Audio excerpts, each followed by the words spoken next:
जो ये पूरी सियासी घटना हो रही है, इस पर विपक्ष का रिएक्शन कैसा है? क्या अभी भी ऐसी गुंजाइश है कि कोई बड़ी कार्रवाई हो सकती है ईडी की तरफ से, या आज महज पूछताछ होगी, पूछताछ के बाद अगर ईडी संतुष्ट होती है तो फिर अगला सम्मन नहीं आएगा, या अगर सवालों के जवाब नहीं मिलते हैं तो आगे ईडी का अगला कदम क्या होगा? क्या ईडी वापस से सम्मन भेजेगी? क्या जो लगातार कयास लगाए जा रहे हैं राज्य की राजनीति को लेकर, उसमें कोई उलटफेर होने की संभावना नजर आ रही है या नहीं? मदन भी हमारे साथ जुड़े में। मदन, इस पूरे मामले को लेकर ये जो पूरा सीन नजर आ रहा है, जो पॉलिटिकल एक्सरसाइज हो रहे हैं, जो ईडी की कार्रवाई हो रही है, इसे लेकर विपक्ष की तरफ से किस तरह के रिएक्शन दिख रहे हैं? बिल्कुल, देखिए, विपक्ष जो है वो हमलावर है, सरकार पर गंभीर आरोप लगातार लगाते रहे और इसी कड़ी में आज जब ईडी की टीम उनके घर पहुंची है उसके बाद भी विपक्ष जो है वो हमलावर है। विपक्ष कह रही है कि ये जो है देर से लिया गया फैसला है। मुख्यमंत्री हेमंत सोरेन ने पहले ईडी के तमाम समन को गैरकानूनी बताया, लेकिन फिर बाद में जब उन्हें एहसास हुआ कि हम गलत कर रहे हैं, फिर उन्होंने ईडी को अपने घर बुलाया।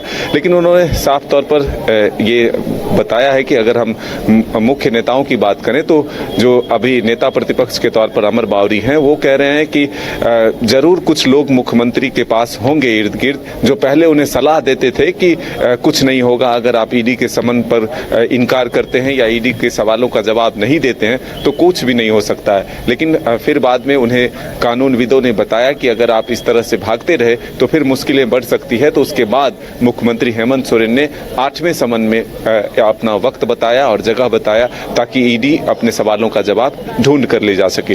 तो वो वक्त आया, वो दिन आया और आज मुख्यमंत्री हेमंत सोरेन से लगभग 5.5 घंटे से अधिक का वक्त बीत चुका है। लगातार पूछताछ जारी है। मुख्यमंत्री आवास में ईडी एक तरफ पूछताछ कर रही है, वहीं दूसरी तरफ अभी भी मंत्रियों के आने का सिलसिला जारी है।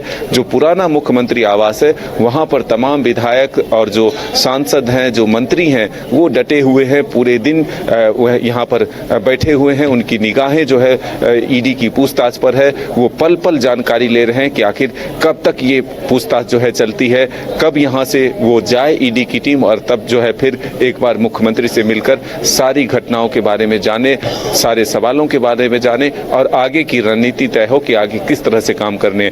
तो हम ये कह सकते हैं कि सुरक्षा की अगर हम बात करें तो चाक चौबंद व्यवस्था जो है कल से ही यहाँ पर कर दी गई थी।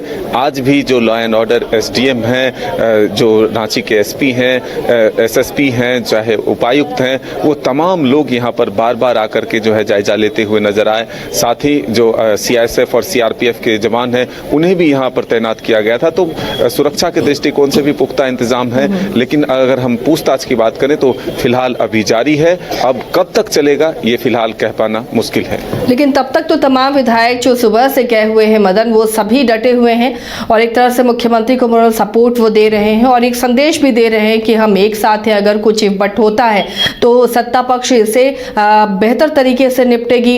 इसे लेकर गांधी सीट भी खाली कराई गई है। कहीं ना कहीं वो एक प्लान तैयार किया गया था सत्ता पक्ष की तरफ से और उसे लेकर आगे कार्रवाई हो रही है। लेकिन अगर देखें ऐसे तमाम सवालों के जवाब अगर सीएम दे देते हैं तो आज ईडी की टीम वापस चली जाएगी और अगर और सवालों के जवाब चाहिए तो क्या फिर से मुख्यमंत्री को बुलाया जा सकता है, फिर से सम्मन भेजा जा सकता है? देखिए, ये कयासों के बाजार है। कई तरह के विकल्प हैं, कई तरह की कार्रवाई हैं, कई तरह के जो ऑप्शंस हैं वो अभी खुले हुए हैं।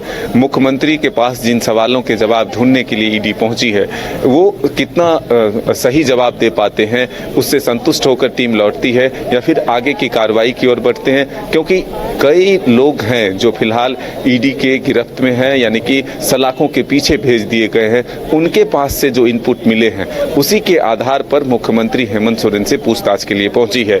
दोनों तरफ से होमवर्क हुआ, दोनों तरफ से पूरी मेहनत की गई है और कोई अनायास ऐसा नहीं है कि अचानक से ईडी की टीम जो है मुख्यमंत्री आवास में पहुंच गई है और वो सवाल सामने रख दिए जिनके जवाब ढूंढने के लिए पहुंची है।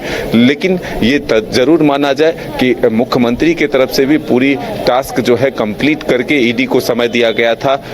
सारे सिचुएशंस को भांपते हुए पहले ही आप ये जानते हैं कि एक सीट से विधायक को इस्तीफा दिला करके सीट को भी सुरक्षित रखा गया कि अगर परिस्थितियां बनती है, मुख्यमंत्री का चेहरा बदलता है तो कौन हो सकता है और उनके लिए कौन सुरक्षित सीट हो सकता है। इन तमाम परिस्थितियों पर जो है चर्चा करते हुए, मंथन करते हुए ईडी को यहाँ पर बुलाया गया पूछताछ के लिए। और जो विधायक हैं, जो समर्थक हैं, वो डटे हुए हैं। मुख्यमंत्री तक ये मैसेज देने की कोशिश है कि उनके साथ हर परिस्थितियों में, हर मुश्किलों में जो है वो खड़े हैं और खड़े रहेंगे।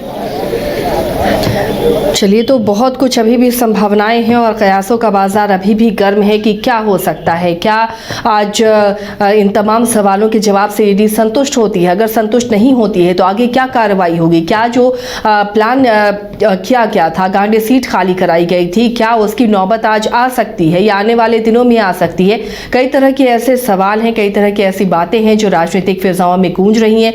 लेकिन तमाम विधायक जो सुबह से ही मुख्यमंत्री आवास में गए थे वो अभी तक डटे हुए हैं। ईडी के तमाम सवालों के बाद तक ये डटे रहेंगे। जब तक मुख्यमंत्री से ईडी सवाल करती है ये वहीं रहेंगे और उसके बाद मुख्यमंत्री से मुलाकात करने के बाद ही ये वापस आएंगे। मदन, क्या जो समर्थक थे बाहर, जो जेएमएम कार्यकर्ता थे बाहर, क्या वो भी अभी भी डटे हुए हैं इस इंतजार में कि अब ईडी की टीम निकले और मुख्यमंत्री उनके सामने आए या मुख्यमंत्री रिलैक्स हों? बिल्कुल, मैंने कहा ना, विधायक भी, मंत्री भी, सांसद भी और उनके समर्थक भी सभी लगातार यहाँ डटे हुए हैं। और मुख्यमंत्री को यह एक मैसेज देने की कोशिश हो रही है कि परिस्थितियां जो भी हो, लेकिन वो उनके साथ खड़े हैं। जब तक ईडी की टीम यहाँ से निकल नहीं जाती है तब तक जो है तमाम जो दूर दूर से लोग यहाँ चल कर आए हैं, दोनों तरफ, मुख्यमंत्री आवास के बाएं तरफ की बात करें, मुख्यमंत्री आवास के दाएं तरफ की बात करें, भले ही 144 यहाँ लगा हो, लेकिन सैकड़ों की संख्या में जो है मुख्यमंत्री आवास के पास जो कार्यकर्ता हैं, जो समर्थक हैं, जो नेता हैं, वो डटे हुए हैं और एक ही नारा लगा रहे हैं, मुख्यमंत्री तुम संघर्ष करो, हम तुम्हारे साथ हैं। और ऐसे कई स्लोगन्स हैं जिसके बाद ईडीसी नहीं चल तो ये तमाम जो नारे हैं यहाँ पर लगाए जा रहे हैं, ढोल नगारे बजाए जा रहे हैं, गीत गाए जा रहे हैं ईडी को वापस भगाने की। जो अपने स्थानीय कलाकार है वो कई गीत भी बनाकर आए हैं। तो ऐसे में हम कह सकते हैं कि मुख्यमंत्री आवास के बाहर रात के अब जो है लगभग 7 बजने वाले हैं शाम के, और अभी भी सुबह से जो समर्थक, जो नेता, जो कार्यकर्ता यहाँ पहुंचे हैं वो अभी भी डटे हुए हैं और एक ही सुर में, एक ही आवाज, ईडी को भगाओ यहाँ से। और केंद्र पर निशाना और तमाम जो आरोप है वो बीजेपी पर, ये तमाम जो कार्यकर्ता और समर्थक हैं वो लगा रहे हैं। मदन, चुनावी वर्ष है ये, लोकसभा का चुनाव होना है, उसके बाद राज्य का भी चुनाव होना है। तो ऐसे में ये जो ईडी की कार्रवाई है, जिस तरह से ये कल से जो तमाम सियासी पॉलिटिकल ड्रामा एक्सरसाइज हम कहें ये दिख रहा है, ये आने वाले चुनावों में कितना असर डालता हुआ नजर आ रहा है? देखिए, फिलहाल अब थोड़ा वक्त बचा है लोकसभा चुनाव में। तमाम राजनीतिक दल जोर घटाव करके अपनी जो है प्रक्रिया को आगे बढ़ाती है। इसका फायदा किसको होगा ये आने वाला वक्त बताएगा। जेएमएम के तरफ से भी कोशिश है कि ईडी की जो ये कार्रवाई है उसको वो इस रूप में लेकर जनता के बीच में लेकर जाना चाहती है कि मुख्यमंत्री निर्दोष हैं और उन्हें सिर्फ फंसाने की कोशिश है, उन्हें बदनाम करने की कोशिश है। वहीं अगर विपक्ष की बात करें तो वो भरपूर कोशिश कर रही है कि मुख्यमंत्री समेत पूरे सरकार को भ्रष्टाचारी बता करके जनता के बीच एक मैसेज लेकर जाए कि ये सरकार जो है 5 वर्षों तक सिर्फ लूटने में रही और जनता का काम कुछ नहीं हुआ, और इसी का नतीजा है कि ईडी और सीबीआई से वो भागते फिर रहे थे। तो तमाम जो राजनीतिक दल है वो अपने हिसाब से चीजों को जनता के बीच में ले जाने की कोशिश में जुटी हुई है। अब इसका फायदा किसको होगा ये आने वाला वक्त बताएगा। इसी पर लोग जरूर चर्चा करते हैं कि अगर मुख्यमंत्री के खिलाफ कोई सख्त कार्रवाई होती है तो इसका क्या बेनिफिट जेएमएम को मिलता है या फिर नुकसान विपक्ष को उठाना पड़ेगा, ये आने वाला वक्त बताएगा। भविष्य की बातें हैं ये, फिलहाल इस पर चर्चा ही हो सकती है। अब क्या प्रक्रिया है, क्या कार्रवाई है, कौन से और उपाय है, ये आने वाला वक्त बताएगा। चलिए, शुक्रिया मदन, इस तमाम जानकारी के लिए। नजर बनाए रखिए, अपडेट के लिए फिर से संपर्क करेंगे। तो फिलहाल सीएम आवास के बाहर से ये तस्वीरें आप देख रहे थे कि अंधेरा हो चुका है और और अभी भी ईडी की टीम लगातार पूछताछ कर रही है। मुख्यमंत्री से 6 घंटे से ज़्यादा का वक्त बीत गया है, तकरीबन 6.5 घंटे से ज़्यादा हो चुके हैं, लेकिन मुख्यमंत्री से सवाल जवाब हो रहे हैं ईडी के, और ये देर तक चलने की उम्मीद जताई जा रही है क्योंकि ईडी लगातार सम्मन पर सम्मन भेज रही थी लेकिन मुख्यमंत्री नहीं पहुंचे थे।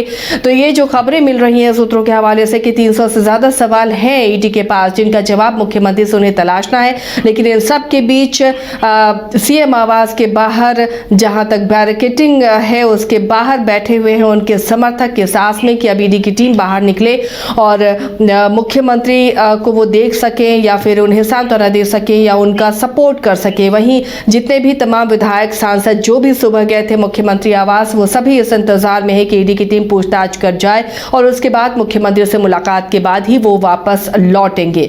तो ये फिलहाल पूरी स्थिति है। अब देखना है कि कितने देर तक ये पूछताछ चलती है और ये तमाम अपडेट आप तक पहुंचाते रहेंगे।